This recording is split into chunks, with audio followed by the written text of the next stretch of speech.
Hello, scholars. Happy Thursday. Welcome back to Read Aloud. I hope that you have enjoyed the first two chapters of Percy Jackson and the Olympians, The Lightning Thief. Today, we're going to be reading chapter 3. So I've been announcing points based on which class has the most scholars complete their read aloud every day, but I realized that maybe some of you are working after I post these videos or record these videos, and I want to make sure that everyone is counted for all their hard work. So I'm going to start announcing on Fridays the points from the whole week. So I'll still announce which classes have had the highest completion of assignments in read aloud, but I'm just going to do it on Fridays so that you have the whole week to turn in your work and I can make sure that everyone's hard work is getting counted. Let's jump right in. Good readers always read the questions first so that we know what to look for in the text. Every day we're going to start with this. We're going to take a look at our quiz for today. Again, your name, first and last. You guys did a lot better on that today and remembering to put your last name.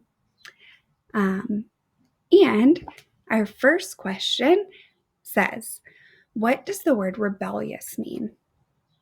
And I see above that it says, read the following sentence from page 38. She did have a rebellious streak, like me. What does the word rebellious mean? Oh, that reminds me of the question we had yesterday, and we talked about how that was all about using context clues to find the meaning of the word. So, again, you're going to need to use context clues to figure out what the word rebellious means. If you don't remember what context clues are, you can go back and watch the video from yesterday. The next question says, which phrase from page 38 provides the best clue to support part A? That means that you're looking for evidence. I attached page 38 below the question so that it's easy to look back in the text. So you'll find evidence to support your answer to the first question. Okay, read the following poem. Oh, remember yesterday I told you there are 3 genres of writing that we're focusing on, which are prose, drama, and poetry. We'll review that in a few minutes.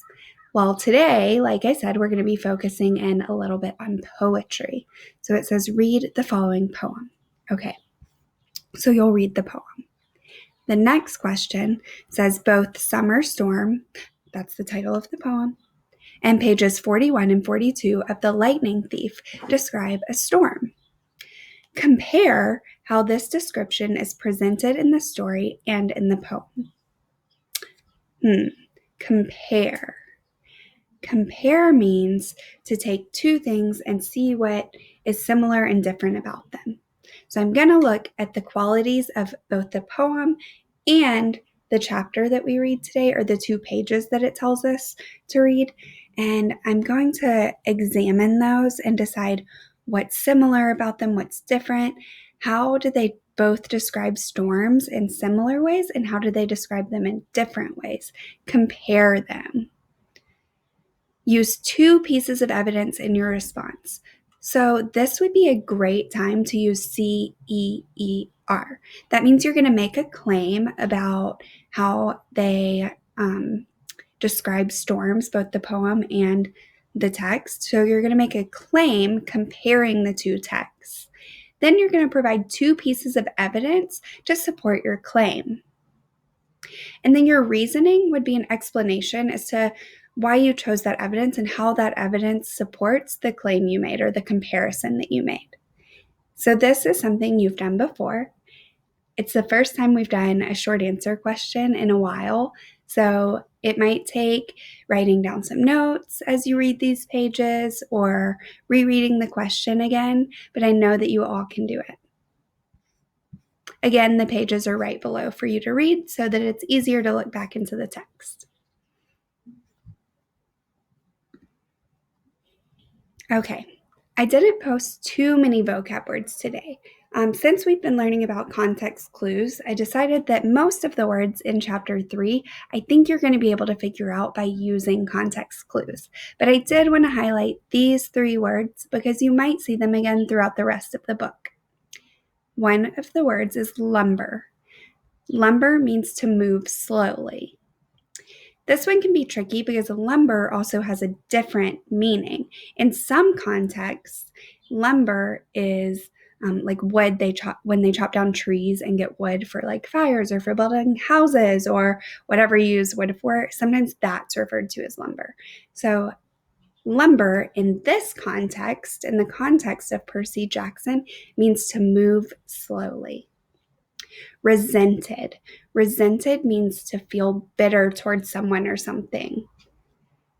And to feel bitter means to feel kind of like, ugh, or sad or annoyed, or just have like a negative feeling towards something or someone. Sympathy is to feel sorry for something. You might have heard someone say that they sympathize with you or with something. That means they understand like that you're feeling bad or sad and they feel sorry for you. Sympathy. After we read, we'll come back to review. After we read today, we'll come back to review prose, poetry, and drama before I send you off to do your quiz. But before that, let's get started on Chapter 3 of Percy Jackson. Chapter 3. Grover unexpectedly loses his pants. Confession time. I ditched Grover as soon as we got to the bus terminal. I know, it was rude. But Grover was freaking me out, looking at me like I was a dead man, muttering, "Why does this always happen? And why does it have to be 6th grade?" Whenever he got upset, Grover's bladder acted up too. So I wasn't surprised when, as soon as we got off the bus, he made me promise to wait for him, then made a beeline for the restroom. Instead of waiting, I got my suitcase, slipped outside, and caught the first taxi uptown. East 104th and 1st, I told the driver. A word about my mother before you meet her. Her name is Sally Jackson, and she's the best person in the world, which just proves my theory that the best people have the rottenest luck. Her own parents died in a plane crash when she was 5, and she was raised by an uncle who didn't care much about her. She wanted to be a novelist. That's someone who writes novels. So she spent high school working to save enough money for college with a good creative writing program. Then her uncle got cancer, and she had to quit school her senior year to take care of him. After he died, she was left with no money, no family, and no diploma. The only good break she ever got was meeting my dad. I don't have any memories of him, just this sort of warm glow, maybe the barest trace of a smile. My mom doesn't like to talk about him because it makes her sad. She has no pictures. See, they weren't married. She told me he was rich and important and their relationship was a secret. Then one day he set sail across the Atlantic on some important journey and he never came back. Lost at sea, my mom told me. Not dead, lost at sea. She worked odd jobs, took night classes to get her high school diploma, and raised me on her own.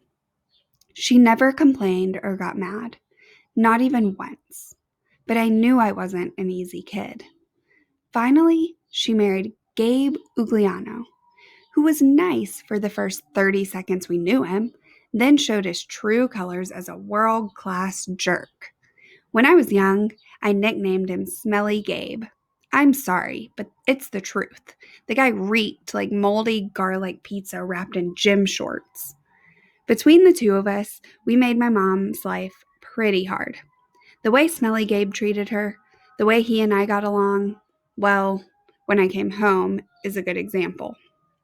I walked into our little apartment hoping my mom would be home from work. Instead, Smelly Gabe was in the living room playing poker with his buddies. The television blared ESPN. Chips and beer cans were strewn all over the carpet. Hardly looking up, he said around his cigar, "So you're home." "Where's my mom?" "Working," he said. "You got any cash?" That was it. No welcome back. Good to see you. How has your life been the past 6 months?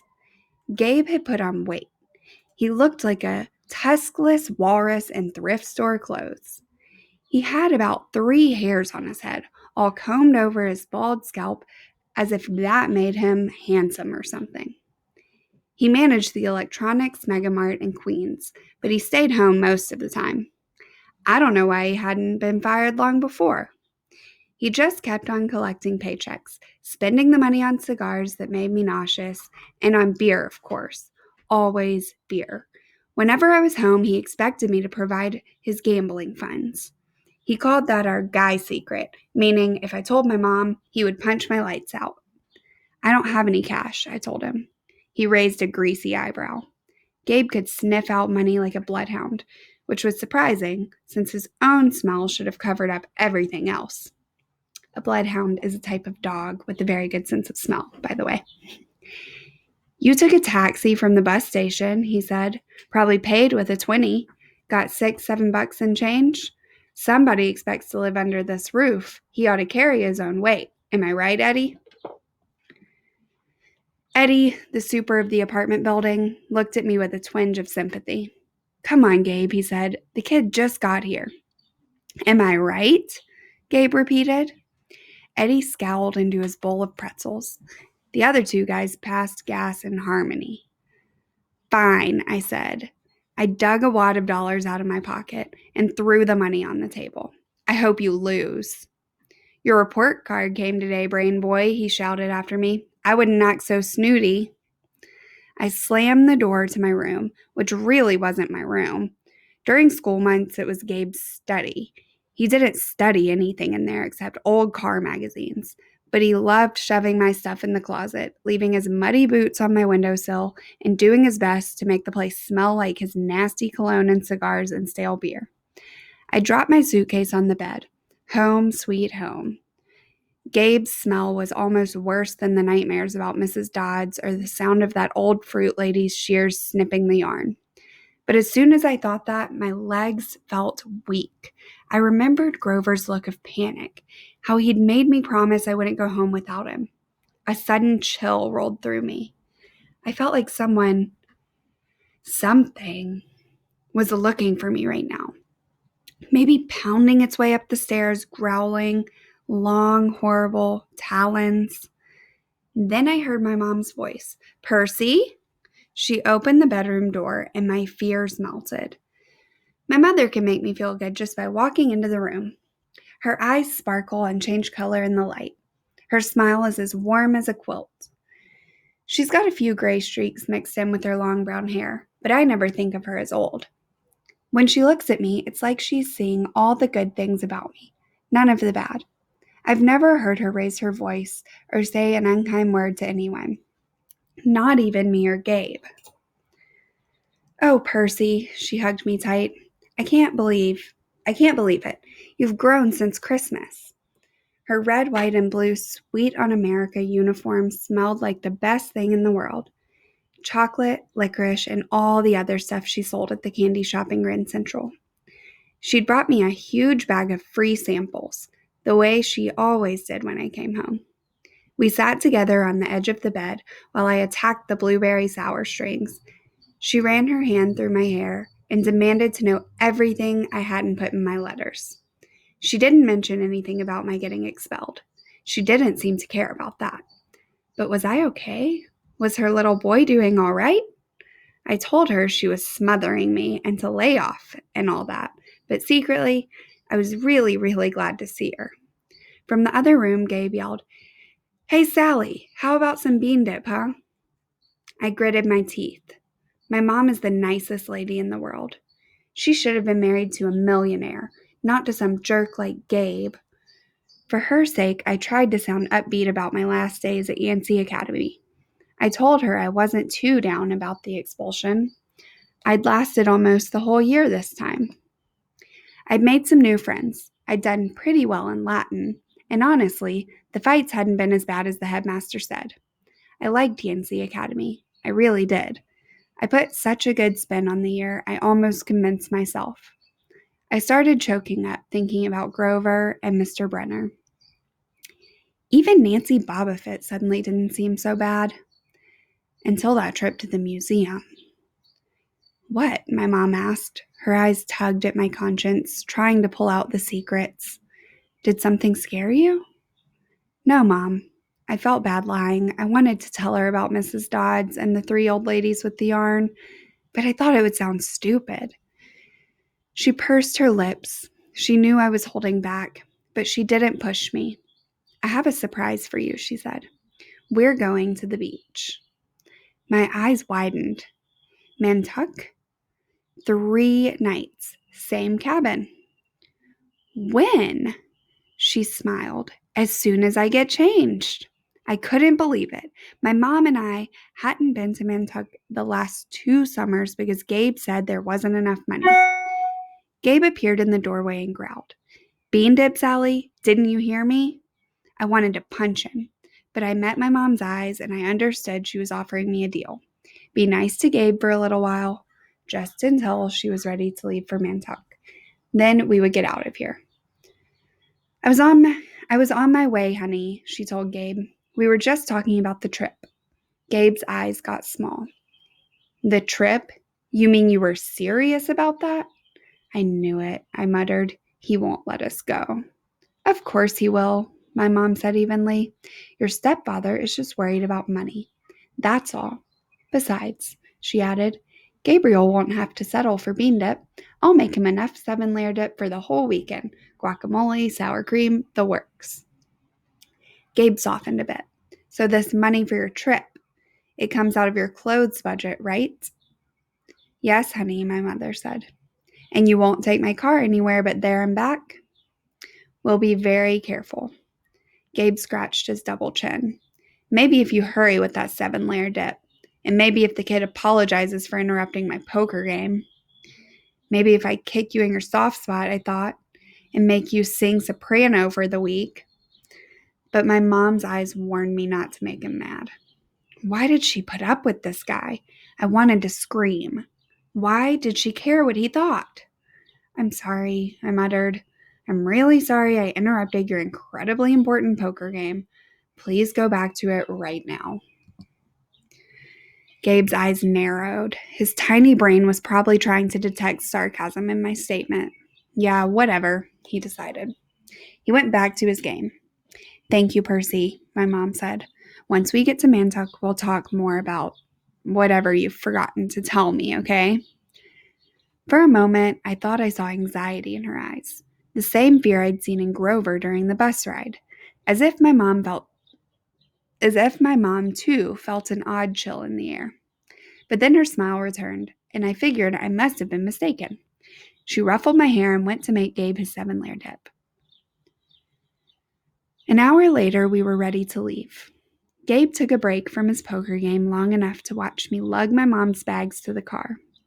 He kept griping and groaning about losing her cooking, and more important, his 78 Camaro for the whole weekend. Not a scratch on this car, brain boy, he warned me as I loaded the last bag. Not one little scratch. Like I'd be the one driving. I was 12. But that didn't matter to Gabe. If a seagull so much as pooped on his paint job, he'd find a way to blame me. Watching him lumber back towards the apartment building, I got so mad I did something I can't explain. As Gabe reached the doorway, I made the hand gesture I'd seen Grover make on the bus, a sort of warding off evil gesture. A clawed hand over my heart, then shoving movement toward Gabe. The screen door slammed shut so hard it whacked him in the butt and sent him flying up the staircase as if he'd been shot from a cannon. Maybe it was just the wind, or some freak accident with the hinges, but I didn't stay long enough to find out. I got in the Camaro and told my mom to step on it. Our rental cabin was on the South Shore, way out at the tip of Long Island. It was a little pastel box with faded curtains, half sunken into the dunes. There was always sand in the sheets and spiders in the cabinets, and most of the time the sea was too cold to swim in. I loved the place. We'd been going there since I was a baby. My mom had been going even longer. She never exactly said, but I knew why the beach was special to her. It was the place where she'd met my dad. As we got closer to Mantuck, she seemed to grow younger, years of worry and work disappearing from her face. Her eyes turned the color of the sea. We got there at sunset, opened all the cabin's windows, and went through our usual cleaning routine. We walked on the beach, fed blue corn chips to the seagulls, and munched on blue jelly beans, blue saltwater taffy, and all the other free samples my mom had brought from work. I guess I should explain the blue food. See, Gabe had once told my mom there was no such thing. They had this fight, which seemed like a really small thing at the time. But ever since, my mom went out of her way to eat blue.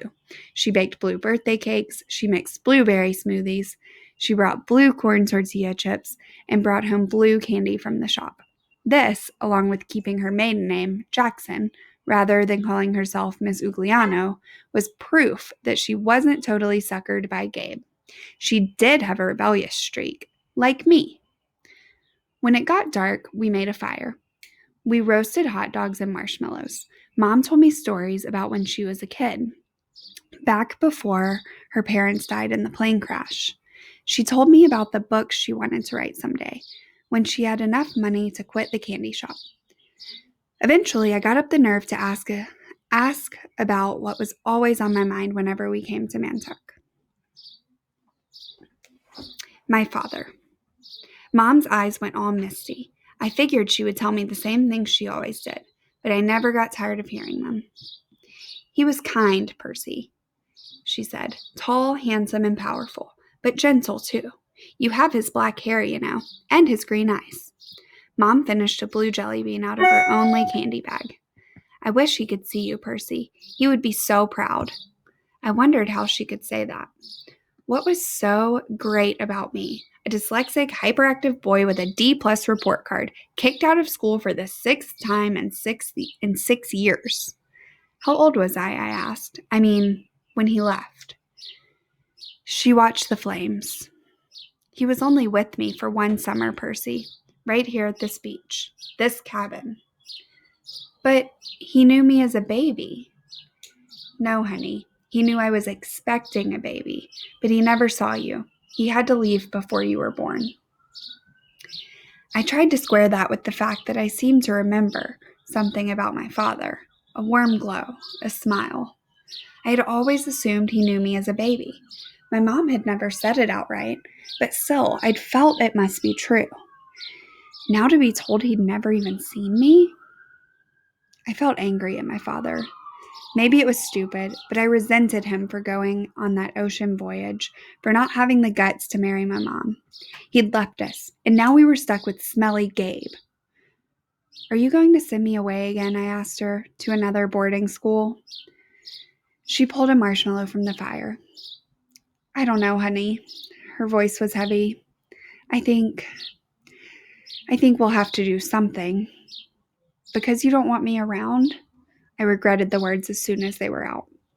My mom's eyes welled with tears. She took my hand, squeezed it tight. Oh, Percy, no. I have to, honey. For your own good, I have to send you away.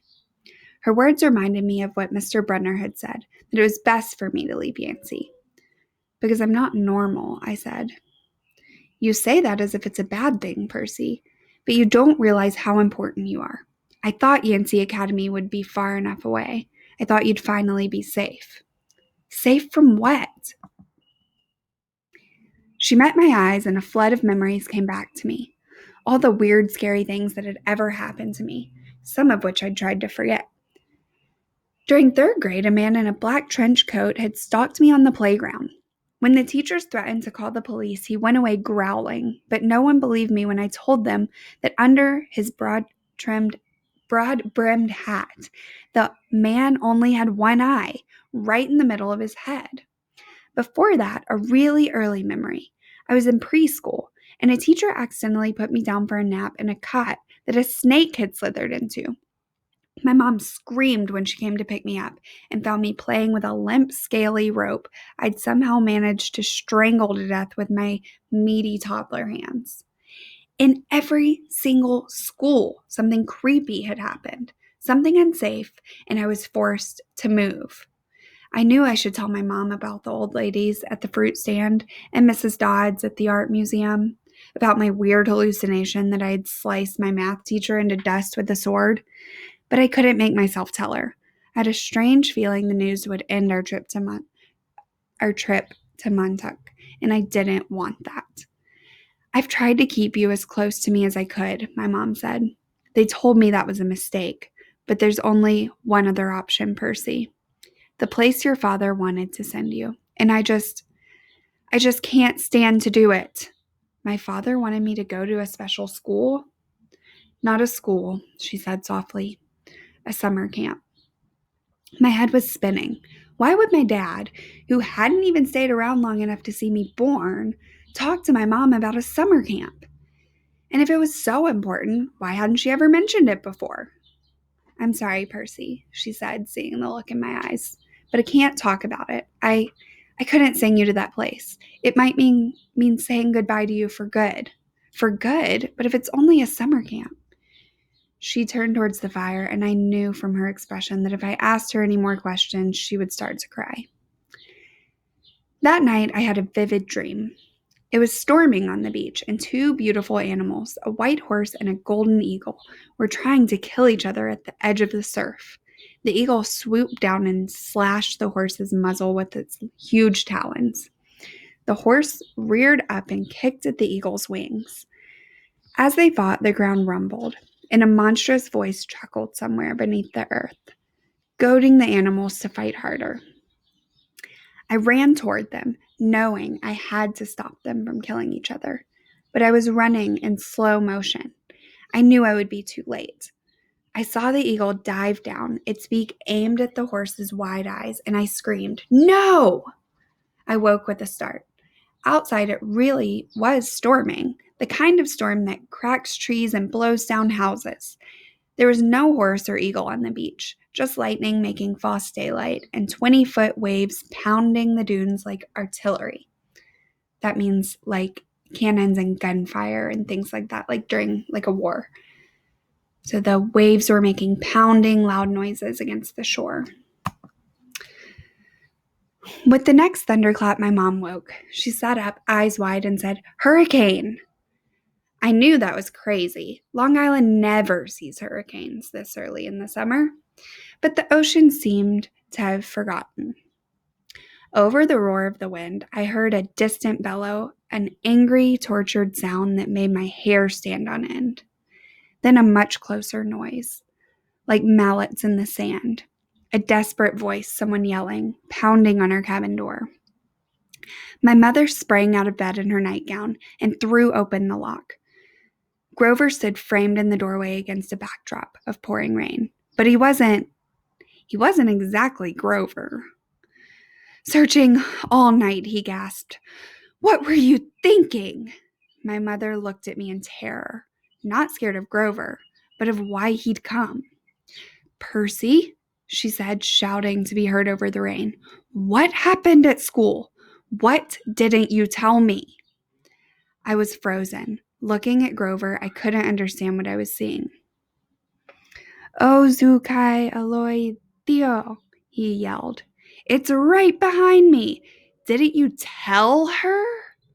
I was too shocked to register that he'd just cursed in ancient Greek, and I'd understood him perfectly. I was too shocked to wonder how Grover had gotten here by himself in the middle of the night, because Grover didn't have his pants on, and where his legs should be. My mom looked at me sternly and talked in a tone she'd never used before. "Percy, tell me now." I stammered something about the old ladies at the fruit stand and Mrs. Dodds, and my mom stared at me, her face deathly pale in the flashes of lightning. She grabbed her purse, tossed me my rain jacket, and said, "Get to the car, both of you. Go." Grover ran for the Camaro, but he wasn't running exactly.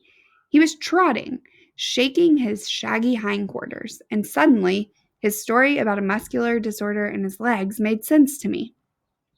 I understood how he could run so fast and still limp when he walked. Because where his feet should be, there were no feet. There were cloven hooves. Like a horse. Okay, and we will pick up on chapter 4 tomorrow. As promised, before we end this video, I want to review prose, drama, and poetry. If you remember from our video yesterday, prose is when writing is just like how you would tell a story. It's written in paragraphs and complete sentences, oftentimes organized by chapters. It's how a lot of books are written, or even a lot of articles that you may read. Drama, as we went over yesterday, has a stage with actors and characters, and there's staging and settings, and mostly the story is told through dialogue and setting. Poetry, on the other hand, is usually written in a series of stanzas or short phrases that come together to make a work of writing called a poem.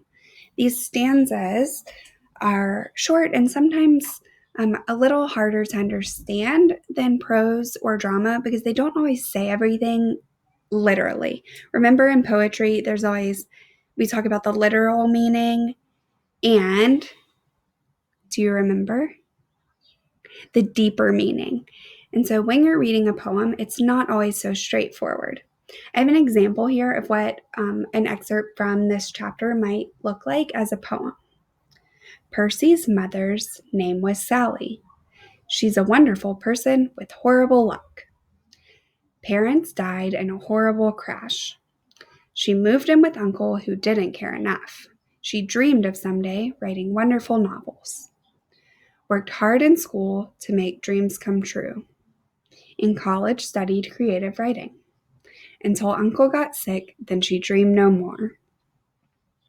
So you notice that it told the same story.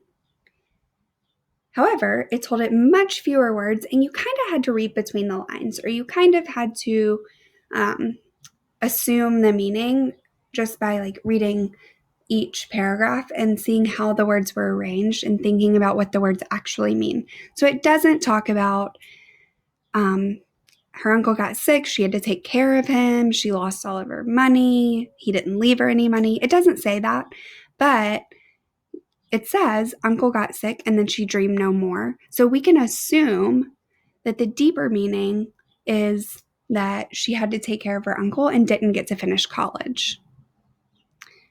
So this story has been adapted into a drama. It's actually been adapted into a play and a movie. It hasn't quite been adapted into a poem, but if it was, this might be what it looks like. Sometimes poems rhyme, sometimes they don't. But just notice the differences in the way that poems present information and the way that prose presents information when you are looking at your quiz and reading the poem there.